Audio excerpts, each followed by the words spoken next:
et ne pas juger. C'était aussi en quelque sorte la devise du commissaire Maigret. Bien, faisons comme eux, ne jugeons pas Georges Simenon, essayons de le comprendre, écoutons-le parler de ses enfants, de ses femmes, de ses livres, de lui-même. Dans ses mémoires intimes qui viennent de paraître aux presses de la Cité, il dit tout, y compris le bonheur et la détresse. Il le dit sans forcer la voix, mais avec ce que l'on pourrait appeler l'impudeur de la franchise. C'est un livre qu'on n'attendait pas et qui va surprendre, qui va choquer probablement. Mais rappelons-nous que dans tous ses romans, Georges Simenon essaye de mettre l'homme à nu. Eh bien, cette fois, l'homme nu, c'est lui, ce soir, face à la vérité, face à sa vérité.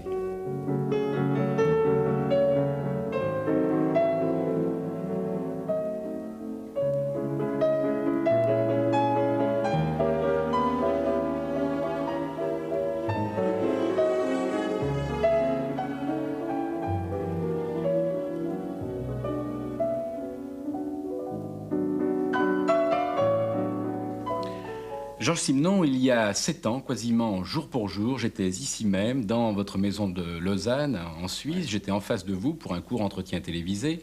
Et j'avais été frappé à ce moment-là par votre quiétude, par votre sérénité, par ce qu'on pourrait peut-être appeler une sorte de bonheur dans la vieillesse. Il était inimaginable à ce moment-là que vous puissiez écrire et publier ce livre terrible intitulé Mémoires intimes. Alors que s'est-il passé entre-temps? Eh bien, il s'est passé beaucoup d'événements, y compris surtout un événement capital pendant ma vie, c'est la mort de ma fille. J'ai vécu toute ma vie pour mes enfants, c'est ce qui m'a intéressé le plus, c'est ce qui m'a passionné le plus dans ma vie, au point que bien avant, il y a des années, quand on me demandait, un journaliste me demandait ma profession, je répondais père de famille. Donc je peux dire que j'ai suivi mes enfants depuis le jour de la naissance. J'ai assisté à l'accouchement chaque fois. Bien, dès ce moment-là, je les ai suivis en essayant de comprendre ce qu'ils allaient devenir, en essayant de comprendre leur caractère. Et je l'ai fait aussi bien pour mes garçons que pour Marie-Jo. Bon, vous avez 3 garçons, une fille. Et une fille. La fille, c'est l'avant-dernière. C'est l'avant-dernière. Bon, mais elle est morte, elle s'est suicidée. Elle s'est suicidée. Bon, et ça, évidemment, c'est un drame pour un père. Ça a été un drame épouvantable. Ouais. Au début, j'ai été complètement écrasé. J'ai vécu plusieurs mois vraiment écrasé. Marie-Jo a d'ailleurs voulu, dans ces derniers veut être incinérée et que ses cendres soient répandues dans notre jardin. Teresa et moi l'avons fait un matin, tous les deux. Elle est là toujours avec nous. Mais depuis lors, petit à petit, c'est devenu, cette douleur s'est adoucie. Et je ne dirais pas que je suis retourné à la sérénité, mais Marie-Jo vit avec nous, je dirais bien. Nous en parlons tous les deux, comme si vraiment elle était encore là. Et j'ai retrouvé une certaine sérénité. Mais ce livre-là, vous l'avez écrit, c'est pour la faire revivre. C'est aussi pour prouver votre amour qui est effectivement immense pour elle. Et c'est aussi, me semble-t-il, la volonté chez vous de dire aussi que vous l'avez beaucoup aimée, qu'elle vous a beaucoup aimé, et que si elle est morte, ce n'est quand même pas de votre faute. C'était pas de ma faute, en rien du tout, au contraire. D'ailleurs, ces lettres, ces dernières lettres, ces derniers messages, ces derniers coups de téléphone, etc., le prouvent nettement. J'ai toute une caisse de lettres d'elle et de documents d'elle, car elle gardait tout. Et elle avait tout classé.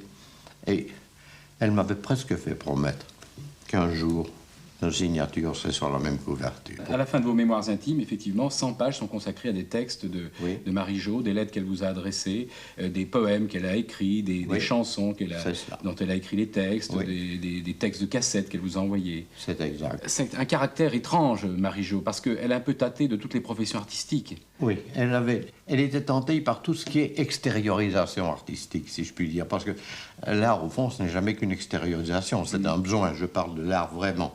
Le créateur, c'est un besoin.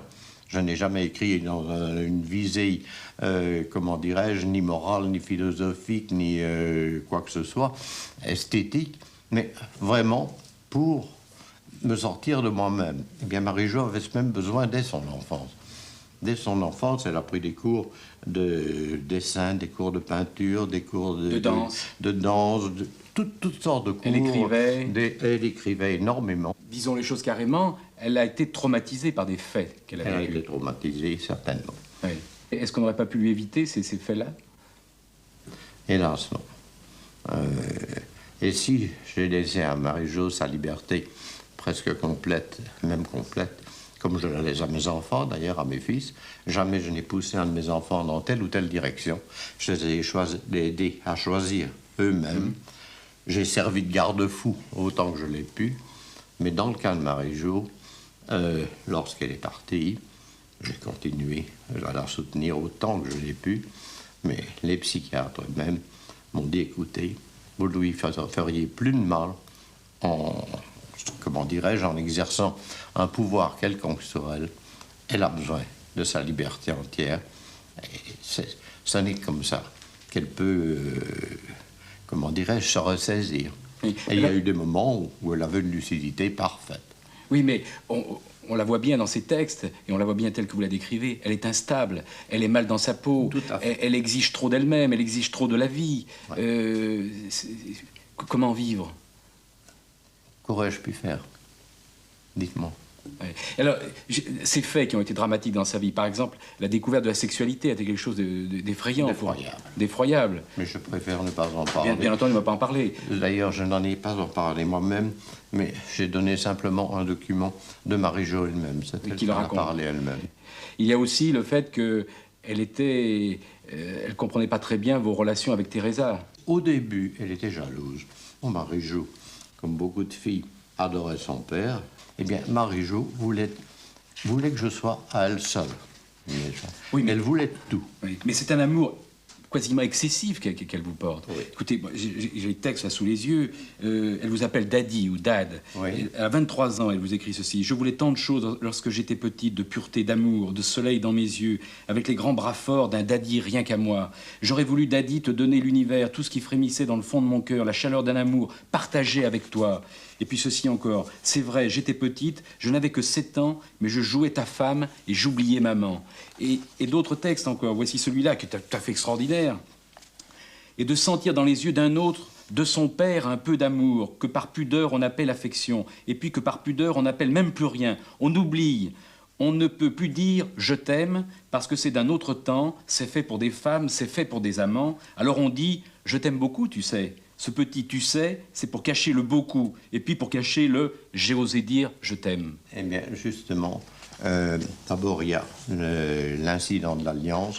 Un jour, lorsqu'elle avait 8 ou 9 ans, en effet, elle est venue en ville avec moi. Elle venait souvent en ville avec moi. C'est moi qui l'ai habillée, d'ailleurs, chez les marchands de vêtements pour enfants, etc. J'ai toujours habillé, j'ai toujours acheté tout ce qu'il lui fallait. Et un jour, elle me dit « je voudrais bien une petite bague ». Et nous sommes entrés chez un bijoutier. Et alors, on lui a montré les petites bagues d'enfant avec une petite pierre bleue ou claire, vous savez. Et elle a dit non, je veux la même que Daddy. C'est-à-dire une alliance. Elle ne devait même pas encore connaître le nom, je le suppose, d'alliance, car elle a dit non, c'est cette bague-là. On a dû d'ailleurs lui en rétrécir une. Et jusqu'à sa mort, elle l'a portée.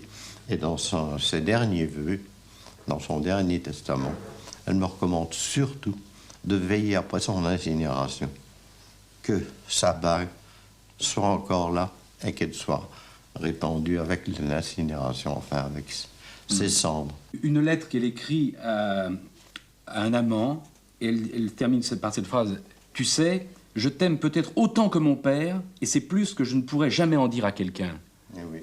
Et ceci aussi, donc c'est un petit peu la jalousie, elle ne comprend pas la place de Teresa.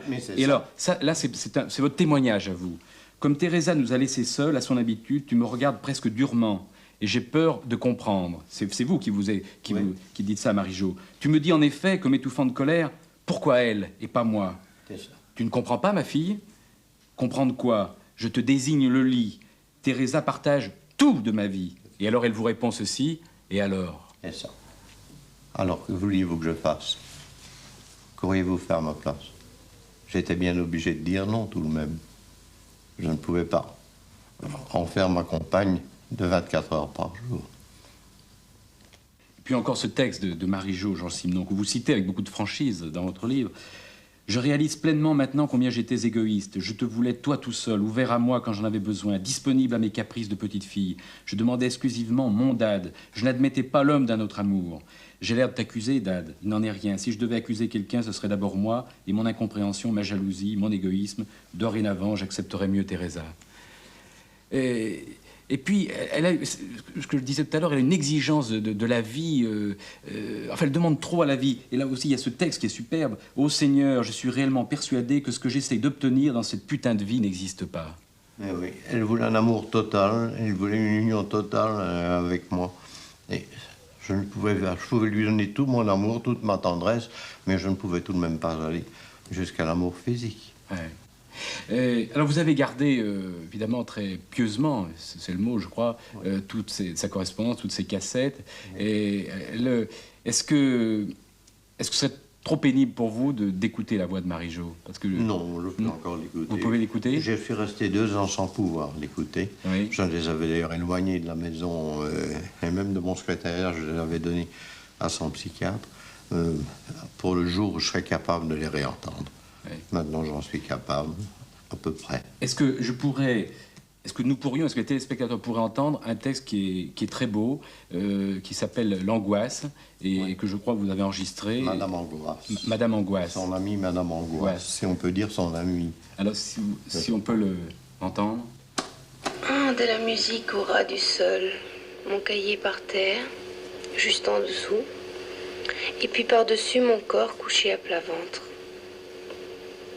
Est-ce bien mon corps? Attendez, je tâte. Oui. Oh, oui, je crois. Enfin, du moins, il y ressemble. Même examiner de près la lumière. Car j'ai la lumière, là, dans le coin, derrière le haut-parleur. Elle nous éclaire tous les trois. La musique, le cahier et moi. Oh, pardon. Oh, toutes mes excuses. Tous les 4, devrais-je dire. Comment ai-je pu oublier? Oui, comment? Et pourquoi m'être ressaisie alors qu'enfin j'avais réussi à ignorer sa présence? Enfin, tant pis, hein. Eh bien, elle est là. Beaucoup trop, même. À croire qu'il n'y en a vraiment que pour elle. Je parle... Vous ne savez pas. Je parle de mon angoisse. Mais vous ne la connaissez pas? Vous en avez de la chance. Eh bien, mais c'est qu'il faut que je vous présente. Excusez-moi, je vous en prie. Elle serait vexée autrement, vous savez. Bon. Eh bien, voilà. Ah non, hein, maintenant que c'est fait, vous défilez pas comme ça. Vous allez pas fuir quand même. Vous avez peur. Peur de mon angoisse. Mais c'est ridicule, voyons. Vous savez, vous ne pourriez pas avoir plus peur qu'elle. Sur ce terrain-là, elle est vraiment imbattable. Moi-même, tenez, depuis le temps, je n'ai pas réussi à faire mieux. Alors, du côté détresse, hein, pas moyen de la battre d'1 degré. Enfin, c'est à croire vraiment que... Je sais pas. Elle m'épie. Elle m'ausculte. Et puis elle tremble. Alors je tremble aussi. À un moment, je me dis quand même, merde, je tremble plus qu'elle, non? Non, pas du tout, rien à faire. On m'a contrôlé des fois. Pareil, la même chose. C'est pas drôle, vous savez. Pour une fois, au moins que j'étais sur un terrain où je pensais pouvoir faire mes preuves. Ben non, là, rien à faire. Mais... Vous savez... C'est pas vraiment sa faute. Faut la plaindre, tenez. Bah, au début, je m'étais dit... D'abord, je vais cacher les miroirs. Puis le miroir, elle aura peut-être moins peur. Parce que c'est peut-être comme les animaux, l'angoisse. Ça se voit dans la glace, et puis ça prend peur parce que ça sait pas très bien ce que c'est. Alors, plus de miroir, plus rien. Et puis je la vois là dans le coin, piano chaud, tranquille, comme moi. Et puis... Paf! chose qui me frappe tout d'un coup. Alors, je me dis, merde, mais qu'est-ce que c'est? Bah, c'était les murs. Enfin, c'était un des murs. Enfin, pas vraiment un mur, mais... Ah bah, tenez, imaginez. Elle était toute seule. Elle n'avait pas de miroir. Eh bien, il a fallu quand même qu'elle projette sur le mur l'image qu'elle avait d'elle-même. Et ping, c'est revenu. Seulement, ça s'est un peu trompé de direction et ça m'est retombé sur la figure. Alors là, évidemment, j'ai pas apprécié. Parce que, bon, bah, elle avait qu'à être objective. Parce qu'il paraît que quand le tir et quand le renvoi après, le renvoi, je veux dire, du transfert, bon, est subjectif, ça peut se tromper de trajectoire. Alors bon, je comprends. Mais bon, c'était pas la première fois. Qu'est-ce que j'aurais pu en prendre alors plein la tête, hein. Bon, après, j'ai essayé de voir avec elle parce que... C'est un texte qui fait peur. Vous savez que tous ces textes-là, qu'elle a transmis sur bobine, étaient complètement improvisés. Elle n'a jamais rien préparé. Elle m'a envoyé des lettres comme ça, entièrement improvisées, et même ses chansons. Nous avons eu de la peine, il a fallu les réentendre plusieurs fois pour les taper à la machine, pour les mettre blanc sur noir, parce que noir sur blanc, parce que jamais... Mais elle dit dans un de ses textes, enfin le dernier texte qu'elle vous a écrit, juste avant de mourir, avant de se suicider, elle dit au fond qu'elle meurt par dignité. Oui. Et si je comprends bien ce mot, ça veut dire qu'elle n'a pas voulu être devant vous quelqu'un qui rate sa vie, qui rate quelqu'un qui rate ce qu'il entreprend. Je ne crois pas. Non. D'après le psychiatre qui l'a le plus... Je parle d'ailleurs, le professeur Durand, qui l'a connu dès l'âge de 12 ans. Il dit qu'elle a été héroïque. Elle a fait ce qu'elle devait faire. Parce qu'elle serait allée devant une vie épouvantable. Elle dit, elle a fait le geste. Elle a vécu en 25 ans, dit-elle, une vie plus pleine que les gens de 75 n'en ont vécu. Mais comment expliquez-vous ce mot de dignité? Je ne sais pas. Elle a parlé de dignité, ah, je n'ai même plus un texte en tête, je m'excuse. J'ose à peine toucher à ce texte-là parce que ça me bouleverse toujours, malgré tout. Dignité, peut-être parce qu'elle ne voulait pas retourner dans des cliniques. Elle en a parlé d'ailleurs de ses jours en clinique, elle a raconté ce que c'était. Et je crois qu'elle considérait ça aussi justement comme une indignité, de devenir un objet manié par les infirmières, par les médecins. Et le post-scriptum à sa dernière lettre: a-t-on le droit de disperser un peu des cendres dans la nature pour ne pas rester prisonnière complètement dans du fermé, mais retrouver le vent et ces trois derniers mots, poésie sans doute. Oui. Mais vous allez voir, Georges Simenon, comment on se fait des idées fausses sur les gens qu'on connaît mal. Oui. C'est que moi, j'étais persuadé que, eu égard au nombre de livres que vous avez publiés, que vous avez écrits, je me disais, Georges Simenon, il s'est sûrement jamais occupé de ses enfants parce qu'il avait bien d'autres choses à faire. Et puis quand on lit ce livre, c'est tout le contraire. Et ça a été la passion de ma vie. Ça a été la passion de votre vie. Mais surtout que j'ai dû attendre longtemps. Parce que ma femme, qui était peintre, ne voulait pas d'enfants, en tout cas à ce moment-là. Remarquez qu'elle m'a peut-être rendu un grand service. Pendant 15 ans, on n'a pas eu d'enfants, tout en étant marié avec Tigi, que je vois encore d'ailleurs, avec qui je suis en très bon terme. Au fond, elle m'a peut-être rendu un bon service, parce que où j'aurais eu des enfants, et je les aurais peut-être traînés avec moi à travers le monde comme je l'ai fait, car j'ai voulu courir le monde pour connaître l'homme. Voilà. J'aurais fait comme avec Marc, car le pauvre Marc, lui, a été... C'est l'aîné. Et quand il avait 6 ans, il a été traîné à travers toute l'Amérique. Et il a vécu tantôt en Arizona, tantôt en Californie, tantôt en Floride, tantôt, enfin partout. Et il me disait, Daddy, quand est-ce que je vais pouvoir ne pas changer d'école et garder les mêmes petits amis? Il disait ça quand il avait 7 ans, à peu près. Vous avez toujours été plus soucieux de la carrière de vos enfants que de la carrière de vos romans. Oh oui, je ne me suis jamais soucié de la carrière de mes romans. Oui, il est vrai qu'ils se vendaient tout seuls. Comment? Il est vrai qu'ils se vendaient tout seuls. Ben oui, mais je m'en suis... Vraiment, je n'ai jamais rien fait pour cela. Et si j'ai écrit ça, et si je me suis mis à nu, c'est parce que, en somme, c'est la suite de Pédigré, ça. J'ai écrit Pédigré il y a 42 ans. Ah oui, pourquoi? Ça, c'est intéressant. Eh bien, j'ai écrit Pédigré parce que je croyais que j'allais mourir. Un médecin, plus ou moins marron d'ailleurs, m'avait annoncé que j'en avais pour 2 ans à vivre, à condition de ne plus travailler, de ne plus faire aucun exercice, de m'étendre au moins 6 heures par jour en plus de la nuit, de ne plus avoir de relations physiques avec une femme, quoi que ce soit. Et sinon, je mourrais avant. Bon, Marc avait à ce moment-là 2 ans. Je me suis dit, tiens, voilà, un petit garçon qui ne connaîtra jamais sa famille. Il ne saura jamais qui était son père, son grand-père, ses tantes, ses oncles, etc. Et j'ai commencé à écrire à la main. Mon petit Marc, j'avais mis d'ailleurs pédigré avec un arc généalogique sur la couverture. Et dans des cahiers, comme j'ai écrit ce livre aussi, j'ai commencé.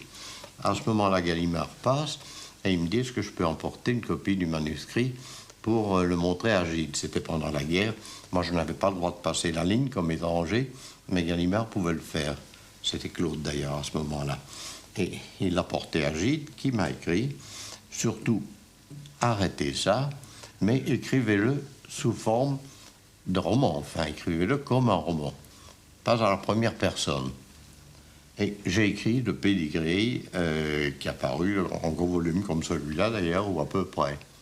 Et le pédigré allait jusque 15 ans, 16 ans, et j'y disais exactement la vérité, et des vérités aussi crues, et je ne me ménageais pas plus que dans ce livre-là. Si bien que ceci me reprend depuis l'âge de 16 ans, et reprend toute cette vie. Et si il y a des choses qui choqueront certainement, qu'on considérera comme indécentes, etc., je vous répondrai très franchement que j'aime mieux être critiqué, même être détesté pour ce que je suis vraiment, que d'être aimé ou admiré pour ce que je ne suis pas. Ce livre-là, vous l'avez écrit pour vos 4 enfants, et vous vous adressez d'ailleurs toujours à eux, toujours. Je m'adresse à chacun, tour à tour, d'une page à l'autre. Mais alors, on se dit, pourquoi finalement l'avoir publié, ce livre? Écoutez, je vais reprendre un raisonnement que je crois très simple. Il y a pour l'instant plus de 40 biographies qui sont passées, qui sont parues sur moi à travers le monde, un peu dans tous les pays. C'est un petit peu fatigant. Alors j'ai voulu tout de même donner, tant que je suis encore vivant, ma vérité à moi. Peu importe que les gens la jugent un peu crue, mais j'ai voulu dire la vraie vérité. Je ne suis pas le phénomène. Ah non, j'ai horreur quand on m'appelle le phénomène Simenon ou l'énigme, etc. Je ne suis ni un phénomène ni une énigme. Je suis tout simplement un artisan qui a fait son métier pendant plus de 65 ans. Et c'est tout. Et ce sera mon dernier livre publié. J'écrirai encore, car je crois que j'ai besoin d'écrire. Comme un artisan a besoin de travailler ses outils jusqu'à la fin de ses jours, même si c'est pour bricoler, je bricolerai encore. Mais je ne publierai plus rien de mon vivant. En somme, j'ai voulu donner ma vérité. Elle est là. Oui. Oui. Vous avez été, vous, un enfant de pauvre, parce que vos enfants, eux, ont été 4 enfants de riches. Et je le regrette pour eux. Parce que, enfin, j'aurais préféré qu'ils commencent comme moi, pauvres.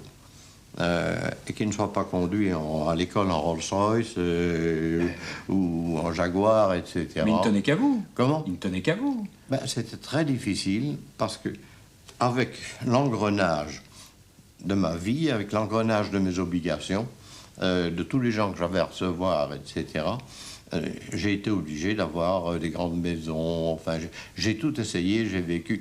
Il a fallu que je connaisse tous les milieux.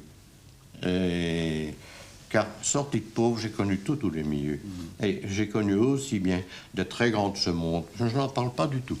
Le contraire, avec les mémoires de la plupart des écrivains, je ne parle pas des gens que j'ai rencontrés, des altesses, des grands banquiers, etc.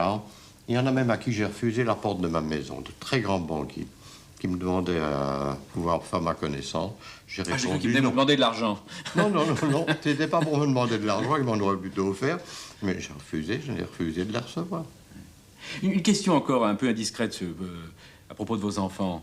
Vous les faites baptiser, tous les 4, alors que vous ne croyez ni à Dieu ni au diable? Eh bien, pour une raison très simple, c'est que lorsque je me suis marié pour la première fois, il faut dire que je ne crois pas au mariage. J'en suis même très adversaire, mais enfin, lorsque je me suis marié pour la première fois avec Tigé, donc, ma première femme, elle était tout à fait irréligieuse et même presque vraiment athée, toute sa famille l'était. Ma mère était extrêmement catholique et ma mère en aurait fait une maladie si je ne m'étais pas marié religieusement. Et alors, je me suis aperçu que c'était très compliqué. Il a fallu que pendant 2 mois, la pauvre petite aille tous les soirs chez le curé pour prendre des leçons de catéchisme. Et il a fallu qu'elle fasse sa première communion, sa première confession, sa confirmation, enfin tout le satralala. En un mois. Oui. Alors, c'était tout de même horrible. Alors, je me suis dit, mon Dieu, ça pourrait arriver à mes enfants. On ne sait jamais qui ils vont épouser. Alors, pourquoi pas les faire baptiser? C'est une formalité. Mon Dieu, nous allons bien à la mairie. C'est aussi idiot d'aller à la mairie que d'aller à l'église. Pourquoi faut-il un tampon du maire ou de l'adjoint? Et puis pourquoi n'assistez-vous pas au mariage de vos enfants? Je n'assiste pas au mariage des enfants, je vous dis, parce que je ne crois pas au mariage. Mais vous êtes marié 2 fois. Comment? Vous êtes marié 2 fois. La deuxième fois, c'était pour que Johnny, le second, ne soit pas un enfant illégitime. Non mais les raisons sont excellentes. Mais n'empêche, vous êtes marié 2 fois et vous voulez pas assister au mariage de vos enfants. Alors là, il y a une raison autre. C'est que si j'avais assisté au mariage de Marc, il y aurait 2 personnes qui seraient rencontrées. C'était ma première et ma deuxième femme. Et comme à ce moment-là, elle se serait arraché les yeux, je n'ai pas pu y aller. N'est-ce pas? Alors je ne peux pas faire d'exception, puisque je ne suis pas allé au mariage de Marc. Je n'irai au mariage d'aucun. Ben, puisque vous m'y invitez, Georges Simenon, parlons des femmes, il y a 3 femmes qui ont joué un rôle, on peut le dire, très important dans votre vie. Oui. Alors chronologiquement... Ce sont 3 tranches de vie complètes. Alors la première... Régine Ranchon, dite Tigy, je l'appelais toujours Tigy, parce que Régine, ça me semblait tout de même un peu solennel. C'est un amour de jeunesse.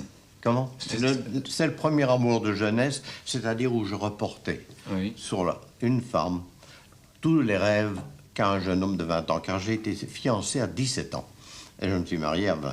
Oui, j'ai été fiancé 3 ans. Oui, mais vous étiez journaliste à 15 ans. Alors... J'étais journaliste 16 ans. C'est exactement. Bon. Oui. Bon. Alors, vous avez été marié avec cette femme dont vous avez eu un enfant, c'est Marc. Oui. Vous avez été marié avec elle pendant...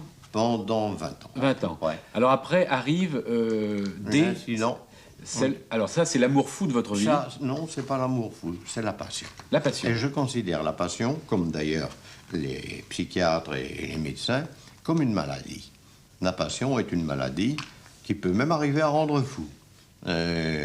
Quand on dit fou de passion, il y a d'ailleurs beaucoup de crimes qui ont été commis par passion. Eh bien, ça a été quelquefois en moins une que ça n'arrive. Une passion, c'est quelque chose d'irrésistible et qui vous échappe complètement. Alors, ça, c'est une Canadienne que vous avez rencontrée à New York. Une Canadienne que j'ai rencontrée à New York, et la même nuit, nous étions amants. Et...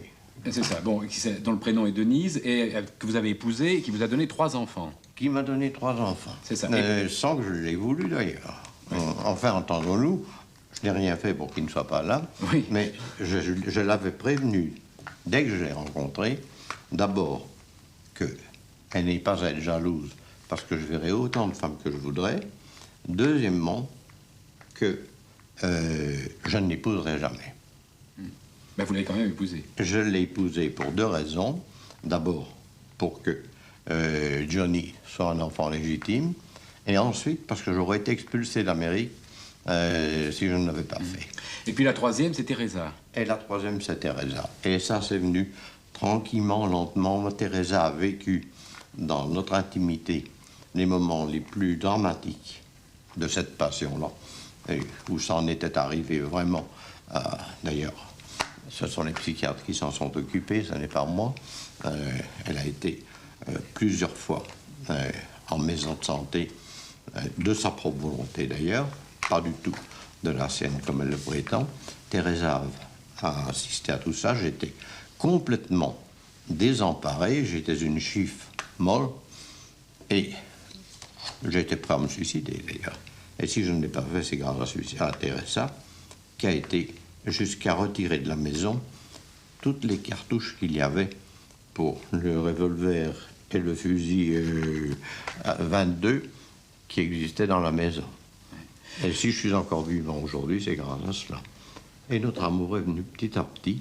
Et là, j'ai connu le véritable, ce que j'appelle le véritable amour, c'est-à-dire l'intégration de 2 êtres qui n'en font qu'un et qui font une chose d'ailleurs que je crois assez rare, c'est être capable de vivre pendant près de 20 ans, 24 heures sur 24 ensemble.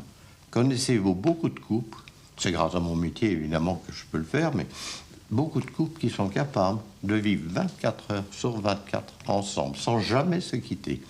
Lorsque je vais chez le médecin, elle vient avec moi. Lorsqu'elle doit aller chez le médecin, même chez le gynécologue, je vais avec elle. Et j'attends dans la salle d'attente. Oui, mais vous rencontrez Teresa, vous êtes déjà un homme assez âgé, enfin, et vous n'êtes plus, vous n'avez pas 20 ans, vous n'êtes pas le cavaleur extraordinaire que vous racontez dans vos mémoires. Pardon. Au début, Teresa a connu toutes mes aventures, car j'en ai encore eu longtemps. Et notre amour est aussi charnel que spirituel ou affectif, je ne sais pas comment vous appellerez ça. Ouais. Il y a un autre personnage aussi qui vous suit tout au long de votre vie, qui s'appelle Boule. C'est Boule. Boule, nous l'avons rencontré avec Tiji après 1 an de mariage. Nous étions allés passer des vacances à Étretat, chez une amie. Et chez cette amie, il y avait Boule, qui avait débuté dans la vie. Elle était d'Étretat d'ailleurs, à 12 ans, à garder les enfants. Et nous avons décidé, comme notre ami ne l'utilisait que l'été pendant 2 mois, elle avait sa villa là-bas, elle vivait à Paris, nous avons décidé d'embaucher Boule. Et Boule a fait partie de notre vie. Mais elle a fait partie de votre vie intime aussi. Elle a fait partie de ma vie intime dès le premier mois. Ouais. Et elle a continué, et nous sommes encore dans les meilleurs rapports. Et Boule vient nous voir 2 fois par an. Et comme d'ailleurs, je suis resté très ami avec Tiji, qui est venu nous voir il y a à peu près 6 mois. Mais comme vous dites la vérité dans votre livre, il y a quand même des scènes qui sont stupéfiantes. Vous avez écrit un roman qui s'appelle 3 chambres à Manhattan, mais j'ai envie de dire que vous auriez pu écrire un livre qui s'appelle 3 femmes à Tucson. À ce moment, vous habitez à Tucson, c'est dans le Connecticut, je crois. Elles étaient toutes sur les mêmes toits. Bon, vous aviez l'épouse légitime, vous aviez votre maîtresse en titre qui va devenir votre femme, oui. vous avez Boule qui est aussi là, et de temps en temps, vous allez quand même au bordel. Je veux dire que... Oui. Mais Mais je vous dirais d'ailleurs, à ce point de vue-là, que je considère les prostituées comme des femmes comme les autres. J'ai horreur des mots qu'employait par exemple Clouseau et que la plupart des gens emploient pour les nommer. J'en ai connu des milliers et je vous assure que beaucoup d'entre elles sont plus dignes quelquefois que certaines femmes mariées. J'ai trouvé chez elles beaucoup plus... Oui. Et j'ai trouvé même beaucoup plus d'affectivité, quelquefois. Les stripteaseuses, par exemple, je les ai beaucoup fréquentées. Eh bien, d'abord parce qu'elles ont de beaux corps, et deuxièmement parce que c'était possible. Eh bien, j'en ai trouvé qui étaient vraiment des femmes extraordinaires. Mais est-il vrai, ce qu'on m'a rapporté, est-il vrai que vous ayez dit que vous avez connu charnellement 10 000 femmes ? Ça, c'est une histoire amusante, n'est-ce pas? Un jour, Fellini vient me voir. Nous sommes très amis avec Fellini depuis très longtemps, depuis 20 ans, nous sommes amis. Et Fellini était venu, c'était au moment du lancement de Casanova. Et mon fils, Johnny, à ce moment-là, était chez Gaumont, a été chargé de faire le lancement en France de Casanova. Alors, il prenait sur un magnétophone notre conversation à bâton rompu avec Fellini. Alors, on s'est mis, bien entendu, à parler de Casanova, on s'est mis à parler de femmes, et Fellini me dit Casanova a eu 4000 et quelques femmes. Je dis, voyons, il a vécu combien d'années? Tant. Je dis, ça n'en fait même pas une par jour. Et je dis, moi, j'en ai en général eu 3 par jour depuis l'âge de 13 ans et demi. Alors, si je faisais le calcul, je ne sais pas ce que ça donnerait. Et je ne sais plus si c'est lui ou si c'est moi qui a dit tout à coup 10 000, au moins. Je dis peut-être, je n'en sais rien, je n'ai pas compté. Et de là, la légende, dans tous les pays du monde, Simenon, l'homme de 10 000 femmes, c'est l'écho qui reparaît le plus souvent. Et ça vous ennuie ou pas? Pas du tout, ça ne me gêne pas, mais je ne me suis jamais vanté, je ne suis pas un sportif qui veut absolument battre un record. Non, pas battre un record, mais enfin, on sent quand même, il y a chez vous, de temps en temps, quand même, la passion du Don Juan ou du Casanova collectionneur. Ah, pas du tout. Il y a un besoin. Besoin physique. Oui, il y a un certain nombre de gens qui ont ce besoin physique. Lorsque j'avais 15-16 ans, vous parliez lorsque j'étais journaliste, et qu'à Liège, l'été, Je me trouvais en vêtements légers, en pantalon de toile fine, vous savez, et de gabardine très fine, dans un tramway, et que je frôlais une femme sur la plateforme du tramway, je ne savais comment en sortir, parce que j'étais indécent, et je devais me précipiter lorsque vous me appelez un bordel. Je n'en peux rien, c'est un besoin, et il y a beaucoup d'individus comme moi, il n'y a pas que moi. Mais on a l'impression que de temps en temps, pour vous, faire l'amour, ça n'a pas plus d'importance finalement que de vous moucher. Aussi, aussi. J'ai toujours cherché à comprendre les gens. Eh bien, et à, comment dirais-je, à m'associer à eux, je ne dirais pas à les pénétrer, étant donné ce que je vais dire, mais je crois tout de même que l'union la plus possible qu'on puisse avoir entre deux êtres, c'est encore celle-là, c'est encore de faire l'amour. Je ne crois pas qu'il y ait de communication. On parle beaucoup de communication maintenant. Eh bien, c'est pas avec des mots qu'on communique. On communique très mal avec les mots. Les mots peuvent servir à tout. Tandis que là, il y a vraiment une communication directe. Et j'avais faim. J'avais faim de la femme et de toutes les femmes. Et je me disais, mais c'est malheureux parce qu'il y en a des quantités que je ne connaîtrais pas physiquement. Ce livre, Mémoires intimes, Georges Simenon, c'est aussi l'histoire d'une passion, vous avez évoqué il y a un moment, d'une passion qui s'effiloche, qui se délite et qui va jusqu'à tomber dans les abîmes de l'alcoolisme, de la psychiatrie. Oui. Et ça, vous avez voulu le raconter aussi. Oui, et je le sentais depuis le début. Parce qu'il faut dire que le jour où je l'ai rencontrée, elle m'a annoncé qu'elle allait se suicider. Oui, alors il s'agit toujours de Denise, mais pourquoi l'appelez-vous D? Vous mettez juste D. Parce que ce mot me gêne maintenant. Vous Pour moi, voulez elle plus n'existe prononcer. plus. Vous voulez plus le prononcer. Elle n'existe plus pour moi. Donc nous dirons D. Alors, mais je vous dirai une chose, j'ai un trait de caractère que je connais bien, c'est que je suis une sorte de Saint-Bernard. J'essaye toujours d'aider quelqu'un. Quand je vois quelqu'un en difficulté, j'essaye de l'aider. Au fond, je savais, dès le premier jour, que D, donc, était malade. Elle le savait, elle aussi, d'ailleurs. Je parle malade mentalement, qu'elle n'était pas vraiment nettement elle-même. Elle l'a avoué dans une de ses lettres, que je crois que j'ai publiée. Eh bien, j'ai voulu, coûte que coûte, la soutenir et jusqu'au bout. Jusqu'à la dernière minute, j'ai essayé. Je me disais, j'ai comme théorie que si chaque homme parvenait à rendre un autre heureux, un autre être heureux, si chaque être parvenait à rendre un autre être heureux, le monde entier serait heureux. Un par personne. Et ce serait déjà suffisant pour que le monde entier ait la sérénité et le bonheur. Alors ça, c'est votre côté, ce que vous appelez votre romantisme. Oui, si vous voulez. C'est votre naïveté J'appelle ça aussi. mon côté Saint-Bernard parce que je suis né avec ça. J'étais déjà comme ça à l'école. Alors, vous êtes romantique, vous êtes parfois naïf. Très naïf. Vous êtes très naïf, vous êtes timide, ce qui me paraît surprenant. C'est la vérité. C'est la vérité. Oui, c'est peut-être pour ça que quelquefois je parle trop fort et que j'élève trop fort la voix. C'est comme tous les timides. On a des moments où on explose. Bon, vous avez des colères de temps en temps. Rarement. Ça ne m'est plus arrivé depuis 20 ans. Depuis 20 ans. Oui, depuis que je connais Teresa, je n'en ai plus eu. Décidément, elle est extraordinaire, Teresa. Elle vous a fait perdre bien, tous vos défauts. Eh bien, parce qu'elle est sereine, elle est... Je sais pas, c'est un Saint-Bernard, elle aussi, si je puis dire, je ne sais pas. Enfin, c'est une union vraiment comme je l'imagine. Bon, vous êtes romantique, vous êtes naïf, vous êtes timide, vous êtes bon, tout ça, mais Je ne suis n'empêche... pas bon, j'ai mes défauts comme tout Oui, le mais monde. enfin, vous êtes, excusez-moi l'expression, vous êtes un drôle de lascar avec les femmes, parce que vraiment, vous êtes l'infidèle total.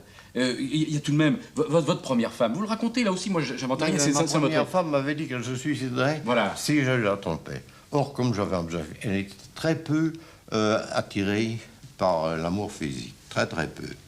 Et je devais prendre des précautions, je n'ai pas besoin de vous dire d'indiquer lesquelles, qui rendaient la chose assez pénible. Par conséquent, aucune femme n'a jamais été autant trompée de sa vie. Seulement, ça m'humiliait. Il n'y a rien qui humilie un homme comme de devoir mentir. En tout cas, moi. Comme de devoir tricher. Eh bien, j'ai triché pendant près de 20 ans. Mais un jour, vous racontez cette scène... Un jour, elle nous a trouvés en flagrant délit avec Boulle. Elle m'a dit, c'est cette femme-là ou moi. tu vas la foutre à la porte immédiatement. C'est cette fille-là. Fille-là, déjà, ça m'a complètement gêné. Il faut dire qu'elle sortait d'une famille bourgeoise. Elle n'était pas du peuple comme moi. Là, c'était cette fille-là. Eh bien, je dis, ce sera cette fille-là, alors.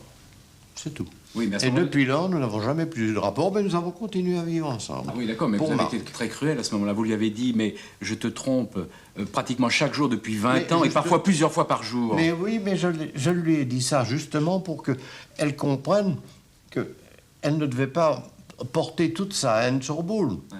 Vous comprenez? Je ne voulais pas que ce soit Boule qui prenne tous les péchés d'Israël sur le dos. Et en même temps, vous racontez une autre scène invraisemblable. Lorsque vous rencontrez Day à New York, eh bien, vous l'obligez, parce que vous êtes fantastiquement jaloux, votre passion vous pousse à une jalousie féroce, ouais. Elle, devant vous, elle s'humilie à brûler toutes ses lettres, à brûler toutes ses affaires, même à jeter un collier, enfin à le donner à quelqu'un. Non, le donner à sa Comment avez-vous osé demander Parce qu'à ce moment-là, j'imaginais encore qu'on pouvait posséder quelqu'un, que quelqu'un devait être à vous, nu. Je parle de l'homme nu et l'homme habillé, ben je la voulais nu. Je ne voulais rien qui... Comme elle a vu un passé assez trouble et assez, comment dirais-je... Mais le vôtre? Oui. Le vôtre de passé, il n'était pas trouble? Je sais, mais n'oubliez pas que ça se passait à une époque qui n'était pas la nôtre. N'oubliez pas que ça se passait il y a maintenant... Pardon, c'était en 1945. Alors, vous voyez, ça fait... Alors, donc, on était un peu macho à ce moment-là. En 45, on n'avait pas la même mentalité vis-à-vis des femmes. Et en 45, on espérait encore épouser une vierge. C'est tout à fait différent de la mentalité d'aujourd'hui. Aujourd'hui, ça me paraît monstrueux. Ça vous paraît monstrueux? Oui. Mais est-ce que votre comportement vous paraît monstrueux aujourd'hui? Oui, mais il était tout à fait explicable étant donné les idées de l'époque. Tout à fait normal selon les idées de l'époque. Et parmi vos amis, il y avait Charlie Chaplin et Ona, sa femme. Le couple, semble-t-il, parfait.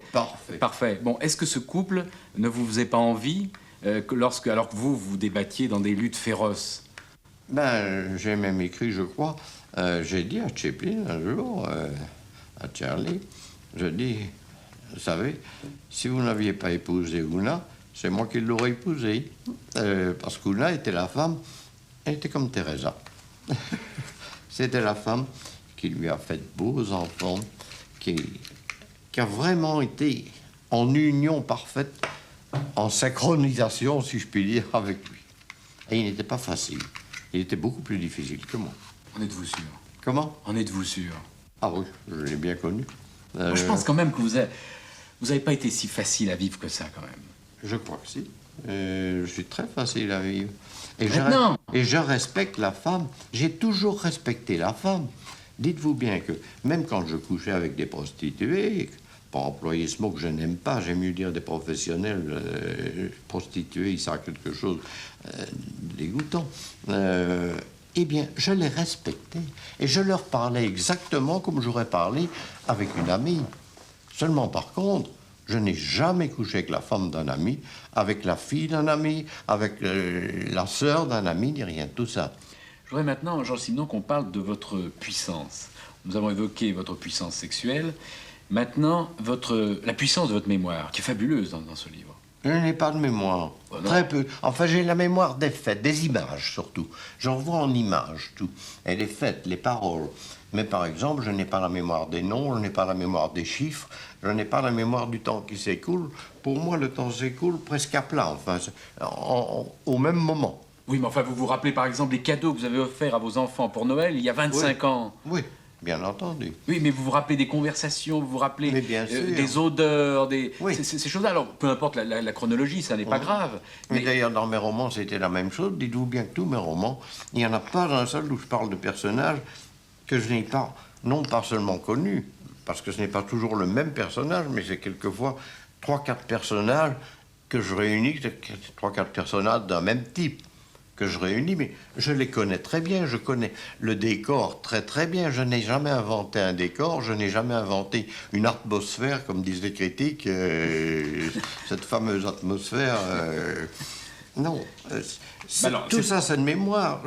J'ai toutes les images dans ma tête, et quand je m'endors le soir, je dis à Teresa, je vais faire maintenant mon petit cinéma. Et il suffit que je ferme les yeux, et il y a des images qui tournent, qui deviennent floues, et je dors. Votre puissance de travail, qui a été fabuleuse.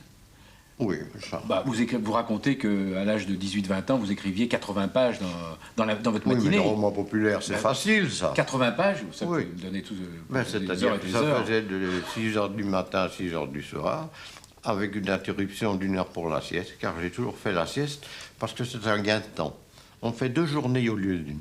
Georges Simenon, vous racontez, même au moment où vous êtes devenu un écrivain célèbre, vous publiez 4, 5, 6 romans par an. Il faut quand même les écrire. Un contrat avec Gallimard de 6 romans 6 par an. romans par an. Bon, alors, vous faites ça. Vous vous occupez des femmes, on en a parlé. Vos enfants, d'une manière, vous vous en occupez sans cesse. Mais tout le temps. Vous trouvez le temps d'aller faire du golf, vous trouvez le temps de faire de la photographie, vous trouvez le temps d'aller au bistrot, d'aller vous balader, et puis vous dites, oh, j'avais encore des heures libres. J'ai fait du sport, j'ai fait du vélo, j'ai fait tous les sports. J'ai fait de la boxe, j'ai fait vraiment tout ce qu'on peut imaginer comme sport. Parce que je voudrais connaître tout, connaître le monde entier. Vous comprenez, quand je suis parti à l'aventure à travers le monde, et si je suis parti presque tout le temps, car j'ai passé ma vie à partir, c'est pas pour rien que j'ai eu 33 domiciles, ceci est le 33e. 33e. Ben, oui, c'est que je voulais toujours connaître autre chose. J'ai cherché l'homme. Au fond, j'étais à la recherche de l'homme. Eh bien, l'homme, c'est chez la femme que je le trouvais. Peut-être parce que la femme est plus transparente, peut-être parce que la femme, on peut avoir un contact que je ne peux pas avoir avec un homme. Alors ça aussi, C'est une curiosité. Ouais. Et tout ça, ça s'est emmagasiné comme sur une pellicule, si je puis dire. Oui. Ça, c'est la puissance de votre instabilité, c'est-à-dire toujours partir. Et Oui, mais je ne fuyais pas. Ouais. Parce que si vous prenez les traités de psychologie, on vous dira que partir, c'est une fuite en avant. Eh bien, non, je partais par curiosité. Et si je ne voyage plus maintenant, c'est que je ne veux pas voir le monde tel qu'il est aujourd'hui. Je ne veux pas aller voir, par exemple, la forêt vierge équatoriale que j'ai très bien connue, où les nègres étaient tout nus et où ils étaient tout à fait simples et, comment dirais-je, heureux, et qu'ils n'avaient pas faim. Parce qu'il leur suffisait de gratter un peu la terre et de mettre quelques graines de millet pour se nourrir. Il leur suffisait d'une flèche pour avoir de quoi manger. Maintenant, il leur faut un tas de choses. On sommes dans un tas de sociétés de consommation que je hais, n'est-ce pas? Nous sommes maintenant des marionnettes dont les fils sont tirés par quelques individus, ou plutôt par quelques associations d'individus. Oui, mais enfin, Georges Simenon, c'est facile aujourd'hui de vitupérer la société de consommation quand on a eu, comme vous, des Rolls, des Jaguars, des maisons fabuleuses. Mais oui, mais je voulais savoir ce que c'était. Mais ne croyez pas que j'en étais heureux, ni que j'en étais fier. J'avais presque honte quand je traversais Lausanne dans ma Rolls. Bah, vous aviez qu'à acheter une 2 chevaux. Mais je ne pouvais pas. Avec tout ce qu'il y avait à la maison. Il y avait 5 voitures à la maison, il y avait 2 chauffeurs. Mais il y avait 11 personnes comme personnel à Épalin. Est-ce que vous pensez il y avait que... 26 pièces. Est-ce que vous pensez que là, les pauvres vont vous croire? Ben, je crois. Je suis beaucoup plus proche d'eux que des riches, en tout cas. Mais est-ce que c'est pas un peu facile de dire je suis proche des pauvres en ayant vécu comme un riche? Mais j'ai vécu d'abord comme un pauvre. J'ai crevé de faim à Paris. J'ai vécu 3 jours avec un camembert. J'ai vécu pendant 5-6 jours avec un petit... Ça se vendait dans des petites terrines en terre, des tripes Pharamond. Parce que dans les tripes Pharamond, en les réchauffant, en trempant du pain dedans, on peut manger un pain entier et qui a un goût. J'ai connu tout cela. J'ai vécu dans une pièce, avec Tigé d'ailleurs, qui était la moitié de celle-ci. Et ça nous servait pour tout. Pour faire la cuisine, pour dormir et pour travailler. J'y travaillais. Oui, mais enfin, cette époque s'est terminée à l'âge de 22, 23 ans. Oh non, non, non, non, elle s'est terminée, ça a duré plus longtemps que ça. Ouais. Non, non, non, non. Et là aussi, autre puissance qui est formidable chez vous, c'est la puissance de votre curiosité, de votre attention. Ben, c'est la curiosité, simplement. C'est pas une puissance, je crois que c'est peut-être un défaut. Non, pas chez un romancier. Peut-être pas, oui, mais c'est peut-être à cause de ça que je suis devenu romancier. Et vous fréquentez notamment les bistrots. Oui, parce que c'est au bistrot. Maintenant encore, nous les fréquentons avec Teresa. Nous entrons dans nous connaissons tous les petits bistrots de Lausanne, parce que là, on a du coude à coude. Mais nous n'allons pas dans les grands bars, des grands hôtels, etc. Nous allons dans les petits bistrots de quartier. Ils nous connaissent partout dans les bistrots de quartier. Ça peut vous servir pour des livres prochains, ce que vous Non, entendez? mais c'est un contact. J'ai un C'est un besoin. contact avec eux, c'est un besoin. Ouais. Nous avons des copains à qui on a peut-être parlé 10 fois, mais qu'on cherche dans la rue, Parce qu'il y en a un vieux, entre autres, avec un chien. Il est aussi avec son chien. Et il est solitaire. Il se promène tous les jours avec son chien. Et il descend vers Vidi, là-bas, se promener le long du lac. Eh bien, quand nous allons nous promener le long du lac, on dit, tiens, notre copain et son chien, on n'est pas là maintenant. Voilà 15 jours qu'on ne l'a pas vu. Parce que son chien, à 100 mètres, il nous reconnaît et il accourt et se jette sur nous. Ça, nous avons des tas d'amis comme ça. C'est un personnage de Simenon, cet homme avec son chien.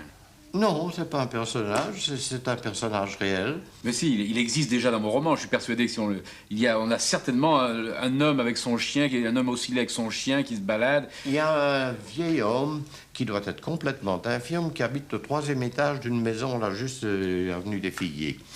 Et il ne doit pas pouvoir sortir de sa chambre, je suppose, parce qu'il est toujours à sa fenêtre. Et toute la matinée, lorsque nous passons pour faire nos promenades, on le voit à sa fenêtre qui joue de l'harmonica. Et il fait ça pendant des heures. Peut-être a-t-il un peu dérangé mentalement, je n'en sais rien. Mais nous le considérons comme un ami, et quand il n'est pas à sa fenêtre, ça nous manque. Pourquoi considérez-vous d'un côté les Maigret et de l'autre côté des romans que vous qualifiez de durs? Eh bien, pour une raison. Le roman policier a des règles. Et des règles, ce sont des rampes, comme des rampes d'escalier. C'est-à-dire qu'il y a un mort, il y a un enquêteur ou plusieurs enquêteurs, et il y a un assassin, donc une énigme. Donc, vous devez suivre des règles bien déterminées. Et en plus de cela, si, au 2e chapitre, votre lecteur trouve que c'est un peu faiblard, il ira quand même jusqu'au bout parce qu'il veut savoir qui a tué. Bon, j'appelle ça de la fabrication quand même. Mettons de la semi-littérature. C'est le mot que j'employais d'ailleurs, qui indignait Jacques-Émile Blanche aux Nouvelles littéraires quand on se rencontrait. À cette époque-là, on tenait salon dans tous les journaux. Tous ces messieurs venaient avec leur canne à pommeau d'or et leur haute forme. Et quand j'ai parlé de semi-littéraire, il me dit « Semi-littéraire, mais qu'est-ce que c'est ?» Eh bien, c'est une sorte de fabrication, si vous voulez, méthode de fabrication. Elle peut être de luxe, elle peut être de 1re classe ou de 3e classe, comme un menuisier peut faire, un ébéniste peut faire des meubles bon marché et faire des meubles admirables. Mais c'est tout de même de la fabrication. Tandis que ce que j'appelle mes romans durs, c'est pas moi d'ailleurs qui ai dit dur le premier, c'est tout simplement des romans où il n'y a pas de rampe. Quand j'ai senti que j'étais capable d'écrire un roman sans rampe, c'est-à-dire sans avoir telle et telle règle à suivre, j'ai écrit ce que j'ai appelé mes romans durs. Vous voulez dire dur à écrire? Non, non, non, non. Mais dur, c'est-à-dire que je peux me permettre de dire la vérité sur mes personnages. Dans les Maigret, au fond, sauf vers la fin, ou même, mettons, les 20 dernières années, ils se sont rapprochés de plus en plus de mes romans. Alors, je ne disais pas roman dur, je disais roman à l'époque. N'est-ce pas? C'est-à-dire les vrais romans. Alors, les Maigret, vous les écrivez directement à la machine? Ah oui, directement à la machine, et je les écrivais en sifflotant, ou presque. Non, mais vraiment, vous sifflotiez en écrivant les Maigret? Oui, parce que c'était facile, n'est-ce pas? C'est devenu un petit peu plus difficile à la fin, parce que j'ai un peu confondu les Maigret et les autres. Les romans, j'allais plus loin dans mes personnages. Mais dans les premiers, mettons dans les 30 premiers, c'était un amusement. Même à la fin, d'ailleurs, je n'écrivais un Maigret que quand j'étais fatigué, comme j'ai besoin d'écrire, mais que je n'avais pas la force physique de me mettre à un roman, parce que vous savez, ça demande une résistance physique très forte. En 2h30, écrire un chapitre de 20 pages dactylographié, c'est fatigant, des vrais romans. Ouais. Tandis que les Maigret, je pianotais. Qu'est-ce que vous appelez c'est fatigant? Intellectuellement? Non, c'est fatigant. Mais physiquement? Mais, vous savez, intellectuellement, non, je ne suis pas intelligent. C'est de sortir ce qu'on a dans le cœur, c'est sortir son instinct. Je suis un instinctif, je ne suis pas du tout un intellectuel. Je n'ai jamais pensé un roman, j'ai senti un roman. Je n'ai jamais pensé un personnage, j'ai senti un personnage. N'est-ce pas? Je n'ai jamais inventé une situation. La situation est venue lorsque j'écrivais un roman, mais je ne savais pas du tout où mon personnage allait me mener, c'est lui qui me menait. Et je vivais pendant d'abord 11 jours, et puis à la fin 7, dans la peau de ce personnage, comme on dit. Attendez, 11 jours et 7, parce que j'ai remarqué que vos livres, souvent, avaient 11 chapitres, et puis les derniers, il y a eu 9 chapitres, puis 7 chapitres. Exactement, et ça parce vient de que là je n'avais plus la force de vivre 11 jours dans l'état où j'étais. Nous parlions de Marie-Jo tout à l'heure. Eh bien, lorsque je commençais un roman, dès le 2e jour à table, Marie-Jo me disait, dis donc, ton personnage doit être un vieillard, hein, ou en tout cas un type qui n'est pas heureux et qui a une mauvaise santé. Je disais pourquoi? Ben, elle dit parce que tu marches maintenant comme ça, tout à coup, et tu as l'air de ne pas vivre avec nous, d'être tout à fait grognon, etc. Elle devinait mes personnages d'après mon attitude, parce que toute la journée, je restais mon personnage principal. Et cette histoire qu'on a racontée, qui est peut-être une légende, que vous portiez toujours la même chemise pendant que vous écriviez un roman. C'est-à-dire, entendons-nous, j'avais 2 chemises que j'avais achetées d'ailleurs à mon arrivée à New York, qui étaient très pratiques parce que les manches étaient très larges. C'était des chemises à grand quart, en écossais rouge et l'autre en écossais brun. Et ces chemises avaient un avantage d'être très très souples et de bien absorber la transpiration. Je ne la sentais pas couler sur ma peau, comme parce que je sortais en nage d'un chapitre de roman, toujours. Je devais me changer complètement. C'était la même chemise, mais on la lavait tous les jours. Si je vous entends bien, quand vous écriviez, quand vous étiez en roman, comme vous dites, vous perdiez du poids? Mais 800 grammes par jour. Teresa a fait l'expérience, elle a pesé tous mes vêtements, comme quand je sortais de roman, quand je remontais, je me déshabillais entièrement, je me douchais et je me changeais. Elle a pesé mes vêtements et sous-vêtements avant et après. Eh bien, le résultat, c'est de 7 à 800 grammes par jour. Quels sont vos rapports avec Maigret? Je veux dire, quelle est la part de vous dans Maigret? Eh bien, au début, il n'y en avait aucune. Au début, d'ailleurs, je l'avais utilisé vaguement dans 2 ou 3 romans populaires, quand j'écrivais encore des romans populaires. Et au sujet des romans populaires, je vous dirais, je fais ici une petite parenthèse, c'est que pour moi, c'était non seulement un moyen de gagner ma vie, mais c'était un moyen d'apprendre mon métier, car c'est un métier d'écrire un roman. On n'imagine pas quelqu'un qui se met à composer de la musique sans avoir appris l'harmonie. Eh bien, je ne comprends pas que quelqu'un à 20 ans dise « moi, je vais écrire un roman ». Sans avoir... Vous savez que dans une pièce de théâtre, la chose la plus difficile, c'est de faire entrer un personnage et surtout de le faire sortir. Eh bien, dans le roman aussi. Dans le roman, il y a toute une technique également. Bien, je voulais connaître la technique du roman et surtout savoir ce qu'il ne fallait pas faire. Or, dans le roman populaire, on fait tout ce qu'il ne faut pas faire. Alors, c'est le meilleur moyen de ne plus mettre de sentimentalisme, je ne dis pas de sentiment, mais de sentimentalisme, de ne plus mettre de l'eau de rose, etc. Enfin, tout ce qu'il y a dans le roman populaire. Alors, dans les Maigrets, on m'a demandé des romans policiers, j'ai écrit des romans policiers, j'ai mis un personnage, Maigret. Et au début, c'était une silhouette, un gros homme avec une pipe et un chapeau melon. Et d'ailleurs, il avait encore un col de velours à son par-dessus, comme on les portait d'ailleurs à ce moment-là. Et puis Xavier Guichard, qui était à ce moment-là le directeur de la police judiciaire, m'a fait appeler. J'avais écrit 3 romans à ce moment-là. Et il m'a dit, écoutez, Simon, j'aime bien vos romans, mais vous faites des tas d'erreurs du point de vue technique. Vous allez un petit peu connaître toute la maison ici. Et il m'a fait connaître la maison et je l'ai beaucoup fréquentée. J'ai assisté à des interrogatoires à la Chansonnette. J'ai assisté à des arrestations.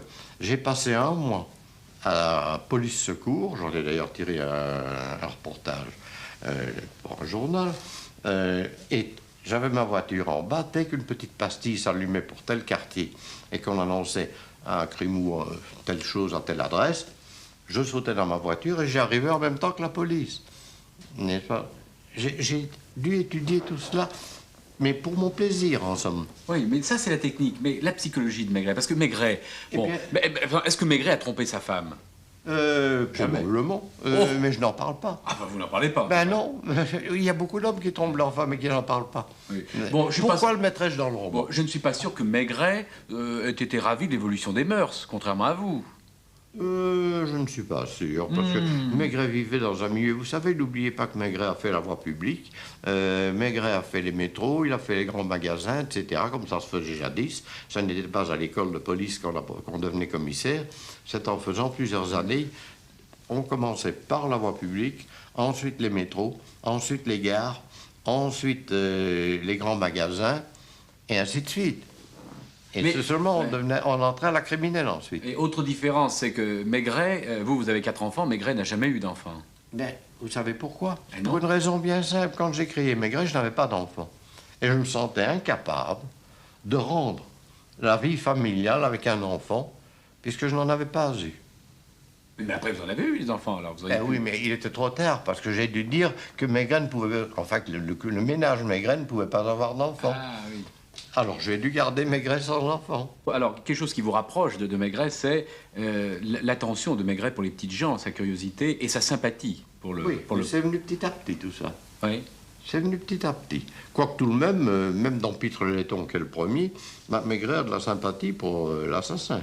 Il arrive même souvent qu'il le laisse plus ou moins échapper. Alors, je voudrais savoir aussi, lorsque vous écriviez des romans, et encore une fois 4, 5, 6 par an, est-ce que les drames familiaux que vous pouviez vivre, ou bien les drames politiques du moment, avaient une influence sur ces romans? Oui, mais bien entendu. Oui. Mais bien entendu. Parce qu'il me semble que vous dites plutôt le contraire dans votre livre. C'est-à-dire, entendons-nous. Est-ce que vous- J'étais influencé parce que je faisais presque le contrepoint de ce qui m'arrivait. Au lieu de raconter le drame que je vivais, j'en racontais un tout différent et beaucoup moins dramatique. Mais j'avais besoin d'écrire quelque chose. Plus je vivais une période dramatique, plus j'avais besoin d'écrire. Quand vous écrivez, par exemple, Le Petit Saint, qui est un C'est roman mon optimiste, préféré, c'est oui. celui que j'aime le mieux. Là, vous êtes dans quel état psychologique? Ah ben là, j'étais dans un état psychologique, plein de couleurs, plein de... comment dirais-je? C'était un Paris que j'adorais, le Paris des petites charrettes dans les rues, des petites charrettes à bras, vous savez, les marchandes des 4 saisons, le Paris des Halles, etc. Le Paris de la Maupe, comme on disait à ce moment-là, et que je connaissais bien, parce que j'y étais allé aussi, quand il y avait encore des clochards qui dormaient sur une corde, ils payaient 10 centimes pour dormir appuyé sur une corde, et le matin à 6 heures, le patron détachait la corde. Et alors le clochard savait qu'il devait sortir. J'ai connu tout ça. Non, mais j'avais cru, lisant vos mémoires, Georges Simenon, qu'il y avait en vous 2 mondes bien différents, le monde du roman, et puis le monde, votre monde après le roman, c'est-à-dire le monde de la famille, et que ces 2 mondes n'exerçaient aucune influence l'un sur l'autre. C'est exact, sauf que l'influence que ça a existé, et qui a eu, c'est que quand je vivais une vie dramatique ou pénible, j'étais beaucoup plus tenté d'écrire que les autres moments. Autrement dit, je me réfugiais dans le roman. Donc le roman était dans une toute autre atmosphère que la vie que je menais. Et jamais je ne me suis servi ni de mon entourage, quel qu'il soit, pour mes romans. C'était pas ma vie, et comme je ne me suis jamais mis moi-même dans un de mes personnages. Contrairement à ce que des tas de thèses d'intellectuels écrivent, ils cherchent la vérité de Simenon, ils la cherchent dans mes personnages, ils ne la trouveront jamais. Ça vous nous ennuie pas de ne pas avoir le prix Nobel, et même finalement, je crois qu'on n'a jamais prononcé. Je devais l'avoir, c'était presque moins une, il y a déjà à peu près en 46. Et j'ai annoncé à ce moment-là dans les journaux, c'est dans les journaux américains d'ailleurs, mais ça a apparu un peu partout, que si on me donnait le Nobel, je le refuserais. Et pourquoi? Parce que je ne veux pas de médaille, je ne suis pas un animal de foire. Ce sont les vaches et les taureaux qu'on donne des médailles. Je ne veux aucune médaille. Il y a quand même de grands écrivains qui ont accepté modestement le prix Nobel de littérature. Oui, il y en a aussi qui l'ont fait, si. Pas beaucoup. Je serais de ceux-là si ça arrive, mais ça n'arrivera pas puisque je l'ai annoncé d'abord. Et vous avez failli être citoyen américain. Oui. J'ai failli être citoyen américain pour une raison. Je ne crois pas aux nationalités. C'est d'ailleurs pour ça que je ne me suis pas naturalisé français lorsqu'on me l'a proposé en 1936. Ni non plus lorsque Mauriac m'a proposé, c'était dans ces bloc-notes, d'entrer à l'Académie française en demandant la double nationalité. J'ai dit non. D'abord, je ne veux pas la double nationalité, puis je ne veux pas porter un costume d'encaisseur de banque. C'était le costume jadis des encaisseurs de banque, ça. Je ne me vois pas. Vous me voyez qu'une épée au côté et un chapeau... Non, mais vous auriez pu reprendre le revolver que vous avez porté pendant quelque temps. Oui, alors, arriver en cow-boy, non. Non, je fais partie de l'Académie de Belgique parce que j'ai dû accepter. Je fais partie de l'Académie américaine parce qu'on ne pose pas sa candidature. On ne sait même pas qu'on est nommé. On vous l'annonce un mois après. Alors, c'est presque la carte Bon, vous êtes forcée. toujours belge. Je suis toujours belge. Mais enfin, vous avez parce quand même... que je ne crois pas aux nationalités. Pourquoi un jour avez-vous répondu à un journaliste « Je me déteste » ? C'était en Amérique, en Angleterre. Je me souviens encore, en effet, c'était le journaliste du Daily Telegraph. Il m'a posé la question, la dernière question. Il venait de faire une longue interview. Et puis, à la fin, il me dit « Do you like yourself ?» Est-ce que vous aimez vous-même? Alors, je lui ai répondu « I hate myself ». Je me déteste, je me hais. Et c'est vrai qu'à cette époque-là, je me haïssais. C'était une des époques assez pénibles, une des époques dramatiques. Et je me détestais au fond d'être lâche. Parce que, en voulant, soi-disant, guérir quelqu'un, ben, j'étais lâche vis-à-vis des autres. Vous ne vous détestez plus, là? Je ne me déteste plus. Non, Je ne m'adore pas. Je ne me trouve pas un type extraordinaire, au contraire. Je suis un homme comme un autre. De quoi est faite la morale de Georges Simenon? Il n'y a pas de morale. Vous Parce n'avez que pas je de ne morale? crois pas à la morale. La morale, c'est d'être sincère. Tout simplement. Alors, disons déjà que Ben, c'est tout. c'est la sincérité. La sincérité. Oui. Il me semble, quand même, moi, j'y ajouterais la liberté. Ah, la liberté, oui, mais ça, ce n'est pas une morale. La Comment? liberté, malheureusement, ça n'existe plus. Ou à peu près. La liberté dans le monde d'aujourd'hui. D'ailleurs, nous sommes timbrés dès notre naissance jusqu'à notre mort. Tout est organisé et nous ne faisons plus ce que nous voulons, mais ce que l'on veut faire de nous. Donc vous regrettez que l'homme ait moins de responsabilités qu'il y a... Ah oui, si vous aviez vu les tribus noires en Afrique équatoriale, vous auriez vu la vraie liberté.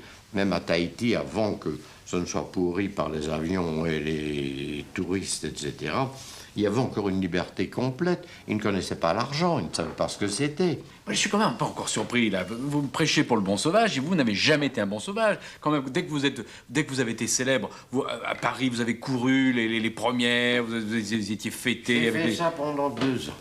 Mais vous l'avez fait. Mais parce que je voulais savoir, je voulais connaître l'homme. J'ai fait la chasse à l'homme toute ma vie, savoir ce qu'était l'homme. Donc toutes les classes, toutes les catégories d'hommes. Et pour les connaître, il ne s'agit pas seulement de lire des journaux ou de les voir de loin, il faut faire partie du groupe. Eh bien, j'ai fait partie du groupe de tout Paris pendant 2 ans. Et j'étais en habit tous les soirs, et j'allais aux premières, et au dîner de première, au souper de première, etc. Une autre de vos obsessions, c'est le refus du maquillage.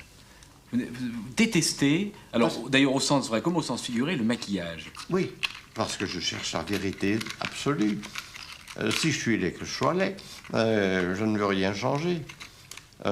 L'idée, c'est comme l'idée de faire de la chirurgie esthétique. Si même j'avais un nez 4 fois plus long qu'il est, je ne le ferais pas couper. Ça fait partie de mon intégrité. Pourquoi le maquillage? Et ce qui est assez extraordinaire, c'est que vous voyez que ça va aller très mal avec D le jour où elle recommence à se maquiller. Exactement. Parce qu'elle ne s'acceptait plus elle-même. Non, non, parce qu'elle refuse aussi vos directives. Elle ne veut plus vous obéir. C'est pas tout à fait ça. C'est parce que elle a repris ses cauchemars d'avant. Vous pensez pas aussi qu'elle veut échapper à votre tyrannie à ce moment-là? Oh non, parce qu'elle pouvait y échapper très facilement, me le disant tout simplement. Je n'ai jamais été tyran, vous croyez pas. Et j'ai toujours fait ce qu'elle voulait. Georges Simenon, vos mémoires intimes commencent par le récit du suicide de votre fille. Et je voudrais vous lire ces quelques lignes. Je vous poserai la question après. Ce sont évidemment des lignes dramatiques. Vous vous adressez à Marie-Jo et vous dites ceci. Ton appartement était dans un ordre et une propreté impeccable, comme si, avant de partir, tu avais procédé à un méticuleux nettoyage, y compris au lavage et au repassage de tes vêtements et de ton linge. Tout était à sa place. Toi-même, couché sur ton lit, un petit trou rouge dans la poitrine. Et vous ajoutez ceci. D'où venait le pistolet 22 à un seul coup? Vous soulignez un seul coup. Qui avait acheté les cartouches? Ces 2 questions, c'est Georges Simenon, le père de Marie-Jo, qui se les pose, ou est-ce que c'est le commissaire Maigret, créature de Georges Simenon? Non, c'est le père qui est Marie-Jo Guichet. Parce que ça suppose d'abord qu'elle est donc bien préméditée, puisqu'elle est allée acheter un pistolet ou des cartouches. Enfin, je suppose, ou l'a-t-elle trouvé, ou quelqu'un lui a donné, je n'en sais rien. Mais si j'insiste sur le pistolet à un coup, c'est que... Parce qu'on a l'impression d'être chez Maigret. Il n'est pas tellement facile de s'atteindre le cœur exactement. Marie-Jo n'avait aucune notion d'anatomie. Par conséquent, à un seul coup, elle savait qu'elle ne se raterait pas, donc elle a dû se renseigner, même peut-être ouvrir un dictionnaire pour voir bien l'emplacement du cœur et savoir où elle devait... C'est le commissaire Maigret qui parle. C'est le père aussi. J'aime de reconstituer ce qui s'est passé avant. C'est les deux qui parlent. C'est les deux, c'est plutôt le père. Je me rappelle avoir lu votre livre qui s'appelait « La lettre à ma mère ». Oui. Vous avez eu des mêlées avec votre mère. Je me souviens quand vous allez la voir sur son lit de mort, elle vous dit qu'est-ce que tu viens faire là ?» Elle est étonnée de vous voir. Pourquoi es-tu venu ? Pourquoi es-tu venu, oui. Et je me dis, est-ce qu'il n'était pas aussi difficile d'être la mère de Georges Simenon que d'être l'épouse de Georges Simenon ou d'être le fils et la fille de Georges Simenon? Je ne crois pas, parce que j'ai 3 fils qui, eux, sont parfaitement à l'aise dans leur peau et parfaitement à l'aise avec moi. Ils ont 42, 32 et 22 ans. Ils n'ont eu aucun problème de ce genre-là. Ils sont absolument francs et sincères avec moi et n'ont jamais été gênés. Est-ce qu'ils n'ont pas été gênés, par exemple, par votre personnalité qui est quand même Pas du tout. très forte Pas du tout. Pas du tout. Pas du tout. Non. Ouais. Pas du tout. Et Marie-Jo ne disait pas de son vivant, croyez-moi. D'ailleurs, n'imaginez pas que j'ai une personnalité forte. Je suis comme tout le monde dans la vie normale. Mais dans la vie normale, je suis un homme, je vous ai dit, timide et j'adore l'intimité, j'adore la solitude à deux ou en famille. Mais je ne suis pas du tout un homme compliqué. Est-ce que votre réussite phénoménale n'était pas intimidante pour tous vos proches? Elle est plus intimidante pour moi que pour mes proches, car elle m'intimide beaucoup. Mais bon, si j'étais directeur d'un journal, il me semble que je donnerais votre livre à lire à un critique littéraire pour qu'il en fasse le compte-rendu, mais aussi à un psychanalyste. Il y a déjà eu des thèses de psychanalyse. Non, mais là, je parle de votre livre, Oui. de votre vie, de vous-même. Oui. Mais on en a déjà fait, pas encore de ce livre-là, mais on en a fait des autres, y compris de Pédigré, etc. Vous savez qu'il y a plus de 80 thèses qui courent le monde, certaines que j'ai, d'autres que je n'ai pas, parce que souvent les thèses sont simplement renéotypées, vous savez. Oui. Il y en a une, entre autres, en Angleterre, qui a 950 pages. Vous imaginez? Bon, ce livre, vous l'avez écrit l'année dernière. Je l'ai commencé, il y a les dates où j'ai commencé. L'année dernière, et vous l'avez revu au printemps. Je l'ai revu au printemps. Alors, est-ce que vous diriez toujours ce que vous écrivez, page 559, « On ne guérit jamais de la perte d'une fille qu'on a chérie et qui laisse en vous un vide que rien ne remplira. La vie continue, certes, la même, point d'interrogation. » En effet, la vie n'est pas tout à fait la même. On a beau retrouver une certaine sérénité, il y a toujours une blessure et on en garde la cicatrice toute sa vie. Il est évident que j'ai beau sentir Marie-Jo avec nous. Continuez de lui parler? Oui, je m'arrive d'en rêver, mais je la sens là. Pour moi, ce n'est plus un drame, ce n'est plus le drame, comment dirais-je, matériel qui a eu lieu aux Champs-Élysées, dans son appartement, qui est toujours là d'ailleurs, son appartement est toujours tel qu'il était le jour de sa mort. Est-ce que ce livre aura contribué à recouvrer votre sérénité? Peut-être. Ça m'a fait du bien tout de même. Mais enfin, ça a été terrible. Je croyais si peu arriver jusqu'au bout que j'avais fait une sorte de testament. En première page, le testament supplémentaire, parce que mon testament est déjà chez le notaire, que si je n'arrivais pas à le finir, je chargeais telle et telle personne de le continuer, d'après tous les documents que j'avais. Et c'est quasiment la dernière phrase de votre texte. Vous dites ceci, vous vous adressez, là encore à Marie-Jo, « Tu es toujours dans notre jardin où je te rejoindrai un jour. » Parce que dans mon testament, c'est là que je serai, après mon incinération, c'est là que Teresa ira répandre mes cendres. Là, devant le cèdre. Ici, devant. Où est Marie-Jo? Mais alors, je veux dire, avec qui dialoguera avec Marie-Jo et Georges Simenon, là? Ça, on verra, je n'en sais rien. Mais en tout cas, je serai là avec elle. Ouais. Marie-Jo dit le vent. Le vent, peut-être.